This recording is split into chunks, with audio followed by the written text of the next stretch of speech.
মুসনাদ আহমদের একটা হাদিসে বর্ণিত হয়েছে, নবী করিম সাল্লাল্লাহু আলাইহি সাল্লাম বলেছেন, যে ব্যক্তি জুমার দিনে গোসল করবে এবং সুগন্ধি ব্যবহার করবে, মেসওয়াক করবে এবং মসজিদে আগে আগে যাবে, সেখানে গিয়ে কোনো কথা বলবে না, আল্লাহ যতটুকু সাধ্য দিয়েছে ততটুকু নামাজ আদায় করবে এবং সেখানে গিয়ে সে আপনার কোনো আজে বাজে কথা বলবে না, কোনো কথা বলবে না, ইমাম সাহেবের খুতবা ভালো করে শ্রবণ করবে, তো দুই জুমার মধ্যবর্তী যে ছোটখাটো গুনাহ থাকে আল্লাহ তাআলা এগুলো মাফ করে দিবেন।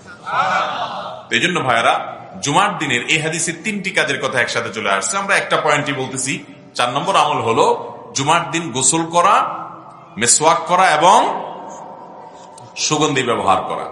মুসনাদ আহমদের আরেকটা বর্ণনা আসছে, নবী সাল্লাল্লাহু আলাইহি সাল্লাম বলেছেন জুমার দিনে গোসল করা ওয়াজিব। এটা ইসলামের শুরুর দিকে ওয়াজিব ছিল, পরে আর ওয়াজিব থাকে নাই, সুন্নাত বা মুস্তাহাব হয়ে গেছে। এবং একই হাদিসে নবী সাল্লাল্লাহু আলাইহি সাল্লাম মেসওয়াকের কথা বলেছেন। মেসওয়াক জুমার দিনে করেন এমন মুসল্লি এই পুরা প্যান্ডেলে যত মানুষ আছে খুঁজলে হয়তো 5-10 জন পাওয়া যাবে কিনা সন্দেহ। ভাইরা আমার, মেসওয়াকটা শুধু দাঁত পরিষ্কার করার মাধ্যম না। আমরা অনেকে মেসওয়াকের আসল মাহাত্ম্য সম্পর্কে ধারণা রাখি না।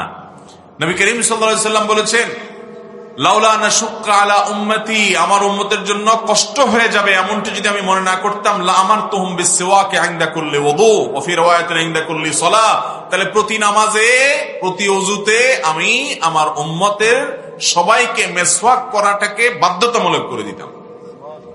ভাইরা আমার, নবী করিম সাল্লাল্লাহু আলাইহি সাল্লাম প্রতিটা গুরুত্বপূর্ণ কাজে সময় মেসওয়াক করতেন। বাসায় ঢুকতেন মেসওয়াক করতেন, জীবন সায়ান্নে মৃত্যুর আগ মুহূর্তে মেসওয়াক করতে করতেই দুনিয়া থেকে চলে গেছেন।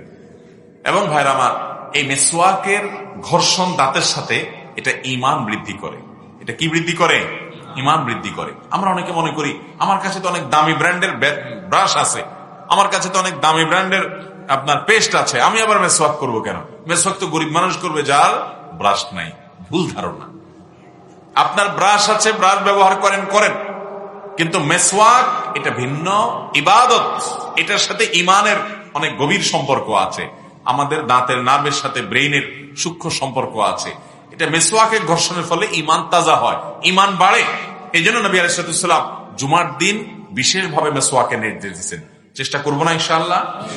আমাদের পকেটে মেসওয়াক থাকবে, নিয়মিত মেসওয়াক থাকবে এবং মেসওয়াক এর ঘর্ষণ আমাদের দাঁতে আমরা করতে থাকবো।